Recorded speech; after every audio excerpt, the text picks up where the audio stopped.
Super Supportive by Sleyca. Chapter 174. Big Tippers. More wizards arrived over the next few minutes. Alden answered questions and accepted compliments while he showed off the spread. Kabir was explaining the sweets. People circled the table, making appropriate comments about the fertility of the planet and the effort of the ones who'd provided the food. A woman was taking pictures of each dish, and someone else was doing the same thing with the cards. "The shadow trees?" Alden said in reply to a man wearing a lime-green aureate around his neck who just asked about the poetic intent of the candles. The shadowy branches on the ceiling were swaying in an unfelt breeze. "I think it's likely that they were designed for beauty, for showing the way some trees look at the end of summer. But you would have to ask the avowed who made them to know for sure." Then that wizard moved on, and Alden was trying to explain the difference between lettuce and cabbage to the next one. "Druzy, come see the Thanksgiving!" At the sound of Hesherdy's voice, Alden turned and saw a wizard with two large beige bags, one slung over each shoulder, approaching. "That's Druziota?" The votary did vaguely resemble her cousin. Her short braid was the exact same shade of brown, anyway. Her outfit was also brown, and its relatively simple style, loose, high-necked shirt and harem pants, might have made her seem drab in comparison to most of the wizards around them, if not for the fact that she was heavily embroidered and jewelry-laden. Bracelets clacked and jangled at her wrists. Chains, beads, and cord hung around her neck. Stacks of rings shone on every finger. If she was an assassin, thought Alden, she wouldn't have to use a spell. She could just backhand someone and the weight of the jewelry would knock them out cold. He was pleased to put a face to the name. "Hello, Druziota. I'm glad to meet you in person." She whipped something out of a pants pocket and passed it over the table to him, one of her necklaces coming treacherously close to a bowl of venison goulash. "Hello, these are for your convenience. They work in the same manner as stickers." Stickers? Druziota had said that particular word in English, and Alden definitely knew what stickers were, so it was confusing to be handed a stack of a half-dozen small paper packets with no image on them. He opened one and found it full of a nest of what looked like grey thread. "Thank you, but what are they?" "Quick embroidery," she said. "Not as appropriate as doing it yourself by hand," Hesherdy added, "or having a needle singer do it, but good for when you're in a hurry." Instant commendation patches? Before he could worry too much about whether the votary had been judging him for walking around undecorated, Hesherdy announced, "I'm hungry and I think everyone has had enough time to gather." "Alden," Lindota said, "are there any human traditions that need to be observed with the eating of the meal?" He shook his head. "Everyone should have fun and eat whatever they like." The next thing he knew, Hesherdy was leaning over the table toward Natalie's turkey. He ripped off a whole drumstick and presented it to his partner. She accepted it with a delicate-looking hand and a dignified nod, then turned to face the majority of the Artonans present. Everyone quieted down. Is she going to say something to them? Lindota bit into the drumstick like a wolf. Alden thought he heard the bone crack. Then the knight swallowed, smiled with juice dripping down her chin, and loudly announced, "An old woman's jaws are still good!" The sentence was in some language or dialect Alden didn't know, but he understood from the cheering and the eager rush toward the food that she had just officially rung the dinger bell.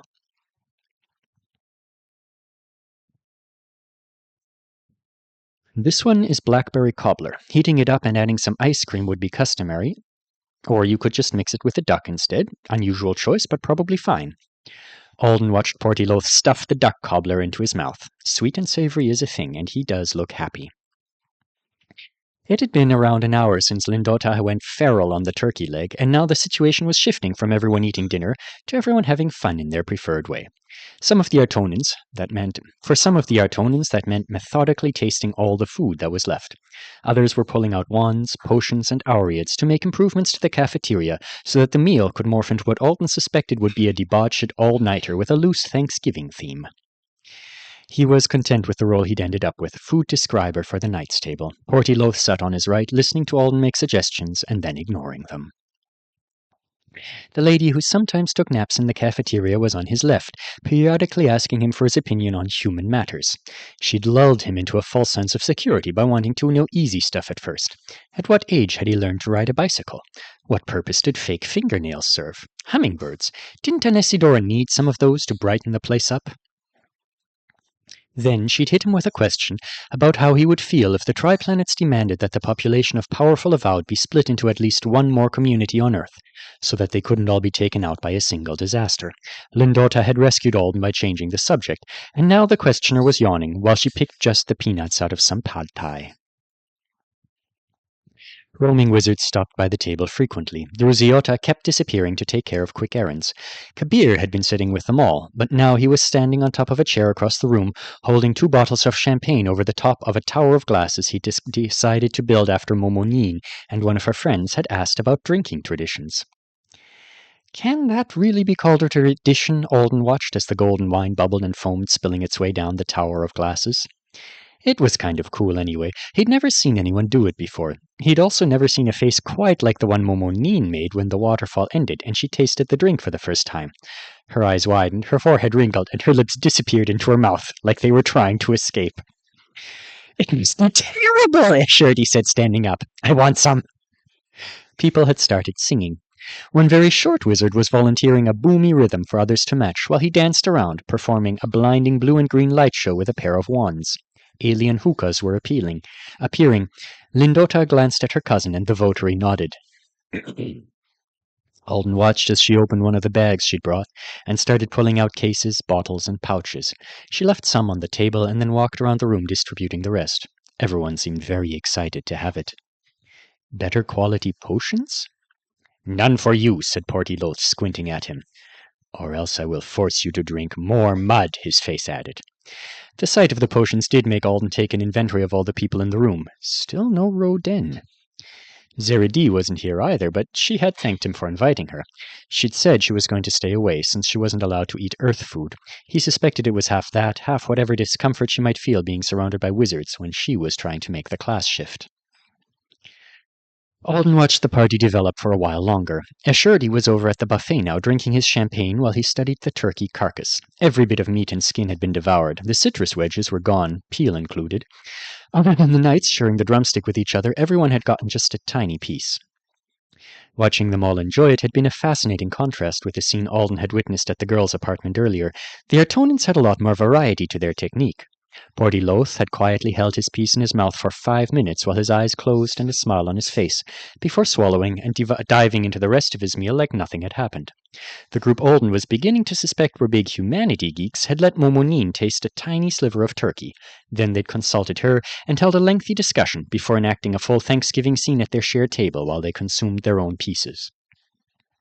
They ceremoniously carved one of the ducks and then passed a plate they'd filled with different breads around. Alden was sure they'd consulted a comedy he'd seen once as their source because they each slid something off of their own plate onto a distracted neighbor's at every opportunity, which had been a gag in the movie. And then there were the wizards who just casually ate the turkey, or those who laughed and laughed while they clung to their colleagues and shared kumquats. He concluded that the Artonans had much more experience with magical comestibles than the bunch of teenagers who'd gotten dazed and dumbstruck over the soup Natalie had made. They had preferences about how they enjoyed their enhanced food and, seemingly, the know-how to control their own reactions to it.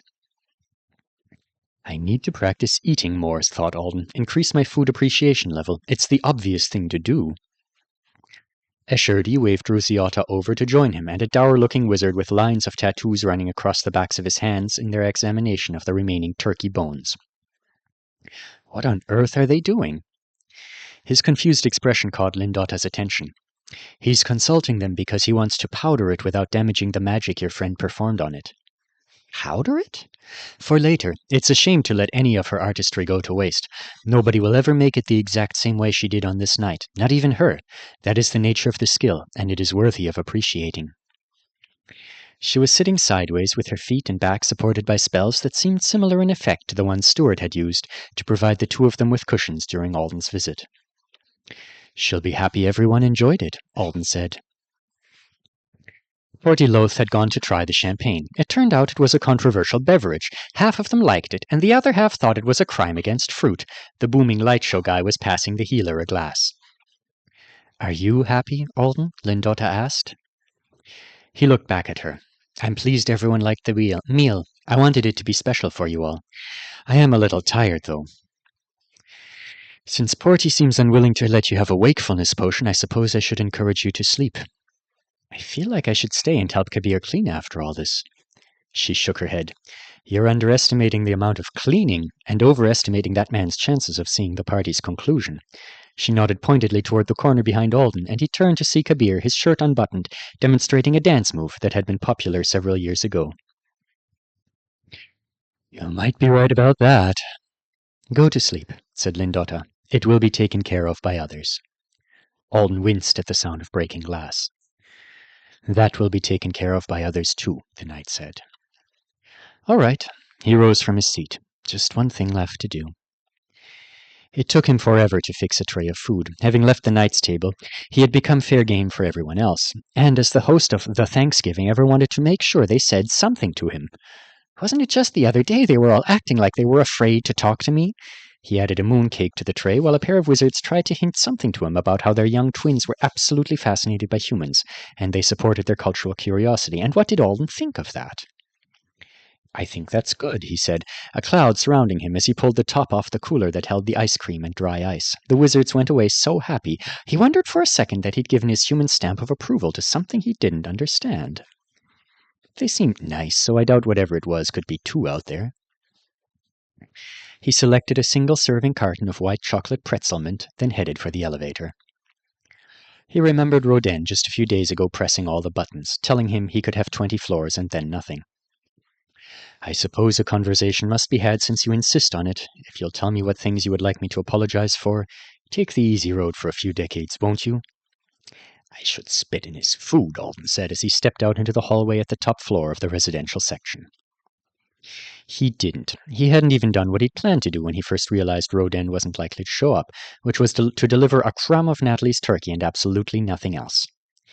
He gets a whole smorgasbord. Matadero Thanksgiving isn't about my issues with a single wizard, so... He'd even kept the turkey chunk preserved in his shirt pocket since he'd cut it off the bird. It would be hot and fresh. Now, where's his room? Dropping preservation on the turkey and targeting Rodin to find him was an option, but not an option he liked as much as just knocking on every door in the long hallway. He got started on the job. About halfway down, the sound of a door opening drew his attention, and Artonin was backing out of one of the rooms. On television, the wizard usually wore somber gray or brown, but tonight he was wearing a coat in a cheerful egg yolk color with gold embroidery, and matching jewelry pinned up his hair. So Alden's first impression was of an alien he didn't know, in high spirits and dressed up for the party. Excuse me, he said, can you tell me where Worley Rodin's room is? It was only when they were a couple of paces apart and the sound of his own name was coming out of the man's mouth that he realized who he'd just asked for directions. Alden, said the wizard, looking him up and down. Ambassador Bashnor. Alden's heart had stopped beating, but he was smiling because smiling was the default social nicety, and his face was stuck. What is he doing here? Is he supposed to be here? Am I supposed to say something about what happened? Or say nothing at all, or call Drusiota to come punch him with her rings, or... How wonderful to meet you unexpectedly. I've wanted to apologize to you for the trouble you endured at my residence, the ambassador said. That must have been very frightening for you. I'm fine, Alden replied automatically. An apology isn't necessary. Yes, it is. He's the bastard who was so petty he didn't talk to me about my evacuation status just because he didn't want to have to say congratulations to a rabbit. He thinks Alice Art recommended to me because she was focused on people like him. His shock at the encounter was fading. He tried to read the situation and found he couldn't. Bashnor's tone of voice was a mystery. It felt like it fell somewhere in between warmth and a bored recitation, in a valley that Alden was unfamiliar with. Was it intentional, careless, an Artonin vocal quirk that he hadn't encountered before that he was interpreting completely wrong? No, said Bashnor, two narrow strands of grey-brown pink hair, a color that reminded Alden of earthworms, hung in front of his ears. I must say I'm sorry. I blame myself for overestimating the ambassadorial assistant's ability to prioritize. The tone was still uncomfortably obscure, but at least the words themselves were clear enough. Zeredi Und did well, Alden replied. It was the avowed who were to blame. She fought bravely to protect me. She did her best. Bashnor's smile was understandable too. It was so patronizing that Alden's hands tightened on the tray. Such an innocent ribbit surrounded by monsters. Bashnor tilted his head. If I scurried around on foot doing chores by hand, that would take me a moment with a spell. No, a better example. If I slapped an enemy who was trying to kill a child instead of using my full strength. He lifted a hand, flared his fingers in and out rapidly, and a sharp metallic-looking thing appeared, hovering over his palm. It looked like a crown made of ice picks. Alden was pretty sure it was a spell effect generated partially by his rings, but he couldn't swear it wasn't a solid object. Would you still say I had fought bravely and done my best? Alden's eyes were fixed on the ice-pick crown. It disappeared suddenly, and he blinked, refocused on the ambassador's face. It doesn't matter, Vashnor said dismissively, that hand flicking through the air as if he was shaking the spell off. I'm only relieved you have survived our failings and our foolishness. He looked at the food Alden was carrying and raised an eyebrow. For Roden? Yes. Vashnor kept one eye on the tray and pointed the other toward Alden's face. Loyalty and care are qualities that any wizard would appreciate in a servant, but don't burn yourself out, as humans say, by giving those qualities to a type of fungus that's only edible for a day, like Roden. It doesn't surprise me that he's too lazy to get his own food. I had to come all the way here because he was too self-important to answer a message. Does he expect me to reply to that? None of the replies in Alden's mind right now felt safe, considering Zeridy's warning about Bashnor's nature.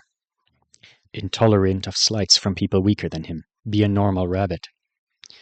One of my friends asked me to make sure he tasted what she'd cooked. Surely that was neutral enough. Vashnor groaned. He's made such a spectacle since he arrived, hasn't he? Unsurprising. He's in the room I just left. He gestured behind him. Your little Thanksgiving idea is so charming. I suppose I shouldn't complain about Roden sharing it. He smiled again. Alden, you must come to one of my parties when all this is over. You'll love it. A party? All the rumors are true, Vashnor said in English, his tone finally shifting to one Alden fully recognized, a conspiratorial whisper. Alden shifted his weight, trying to think of something to make the interaction even slightly less awkward. Does he think every avowed hears rumors about him the second we set foot on an Essidora? Unfortunately, I'm a busy person right now, the ambassador said. Have a good night. You too. Leave. You are scary, confusing, and cringy at the same time. Why do so many people like hanging out at your house? Vashnor started to step past him, then stopped. Alden's muscles, already tense, stiffened even more. High on his bicep, his aurea tightened so much it felt like a tourniquet. There's no way to unmake the terrible experience you've had but here. Buy yourself something to warm your mood. He walked on. Alden stood still, facing the end of the hall. When he heard the elevator doors opening, he slowly turned to see Vashnor, hair jewels winking in the light, stepping into the car. He didn't glance back to see Alden. His smile was gone, his expression distant and irritated, as if Alden had vanished from importance just that fast. When Vashnor was fully gone, he made himself take a slow breath. Then he took in the system notification for another second before banishing it. Argold received 300,000. Back already, Bash? I can't wait to hear what magnificent thing you've found in the past few breaths that might tempt a more potent wizard to follow your whims like a... I brought you food, Alden interrupted in a neutral voice, the second the door opened a crack. My friends wanted me to thank you for helping with the Bunker Street problem. No, said Worley Roden. Alden stuck his sneaker in the crack just in time to prevent the door from shutting. Then he blew on the piece of turkey he dropped on top of the savory food plate before knocking. The smell was enough to make his own mouth water, even if he should have been used to it by now. Roden's tattoos creased as a surprised look crossed his face. Are you sure you don't want it? Alden asked. Because there are many people downstairs who will be grateful if I arrive with another piece. They're trying to grind the bones now. He waited, staring at Roden's tattooed forehead. If he said no again, that was fine by Alden. He'd made the offer and even provided a free sniff. Set it down on the table. The door swung, and Roden stepped aside to let him through. Just drop it off. No chatting. Alden was determined to avoid eye contact, so that it was hard when the room was full of Not that it was hard when the room was full of so much else to see. Despite the professor whining about the size of the place, it was twice as big as Alden's room in the hospital. There was even an area that had probably held a sofa and other seating originally, but it felt crammed because Roden had absolutely filled the whole place with supplies and work. Even the closet, it was missing its door, and it had been stuffed with cabinetry that the professor must have traveled with. There was a section that looked like an old school library card catalogue with tiny windows set in the faces of the drawers. Alden saw motion behind more than one of them. Roden seemed to be sleeping under a mountain of his clothes. Two of the smart boards from his Leaf Song office were behind the largest work surface, which Alden assumed was the table he was supposed to leave the food on. A giant ball made of bright blue tubing was there, with a pair of glowing wands sticking out of it, like an abstract commentary on yarn and knitting needles. He set the tray beside the tubing ball, careful not to touch anything. The turkey is traditional for Thanksgiving, he said, still carefully neutral. A Riebit named Natalie Quire made it. She has skill called cook of the moment. She and Emilija, Navitkaitse, and Hadiza. He trailed off as a large bug buzzed past his ear and down, landing on the corner of the tray, sand-colored, dark markings on its wings, whitish patches where the bulbous eyes would have been on a grasshopper. A tattooed hand closed over it. You have those here with you, Alden said. Rodin had his hand cupped to his chest. Alden could hear the sound of the bug's wings beating. I always have a few around. That's nice. They bother you? No. Why would they bother me? Alden cleared his throat and tore his eyes away from the hand with a Thagundese grasshopper on it. Where was I? My friends, had trouble on Bunker Street, and they saw you on the news catching the people who threatened them, so they say thank you. That's all. Enjoy your meal. He strode for the door, remembering something halfway there. I almost forgot your ring is in my room. I'll go get it. Then our sharp break will really be done. He hadn't been wearing it since their last conversation anyway. Keep it, said Rodin from behind him. I don't want it. Then sell it, or give it away. 2 big tippers in one night. He could fuck around with the enchantment on the ring for practice if nothing else, and it was easier not to stand here arguing over its ownership. I hope you like the food. Bye, Rodin. That night he dreamed the lost Kibi dream again, only with a side of normal grasshoppers mixed in among with their demonified brethren. One of the live bugs kept eating the demons, growing larger every time. Eventually the absurdity of a horse-sized grasshopper bouncing after him ruined the horror element of the nightmare and woke him up. Sweaty sheets are such a fucking travesty, he thought, throwing them off. They completely ruin your chances of conking out again. Thanksgiving ended up so weird, he told the empty room. It was now officially the day after. I could go online and see what people are saying about Matadero Thanksgiving. He discarded that terrible idea as soon as he had it. I could look up that little shit Winston and see if he's apologized like I told him. He stomped that one out of existence too. Yesterday had been so high drama. All I wanted when I woke up was simple stuff. Today he had gym. He could possibly go to convo class with Kelly the grad student as well, but maybe he'd give his fame time to cool off instead. That would be the smart thing to do. Who am I kidding? I just want to play with my earring for as long as I can, and... He rolled out of bed and put on his sweatpants, his complimentary hospital socks with the grippy bottoms, and a plain blue t-shirt. Then he sent a text to Bo and Jeremy informing him that Matadero was compatible with loungewear. They wouldn't be awake yet, especially on a Friday off from school, but he looked forward to doubling down on the claim when they called him later. He went to the cafeteria. They did clean, he said, thrilled at the sight of a spotless room, and they refloored it. Some might find sod flooring in the middle of a building impractical. Those people had no sense of adventure. Olden was betting that the tree candles and drugs and the camaraderie of celebrants had somehow made this all seem like the thing to do at the end of the night. He strolled across the blackish-green grass, and when he reached the kitchen he found it just as clean and grassy. Cool. It took him a while to find everything, but it was all still there. Fresh lima beans, ears of corn, a specific variety of sweet onion. System, he said, looking at it all spread out on one of the counters. Is it okay if I film a cooking video in here? Yes. Thanks. He set up his tablet. The place where he positioned it was only marginally important since the Artonin device could do multi-angle filming.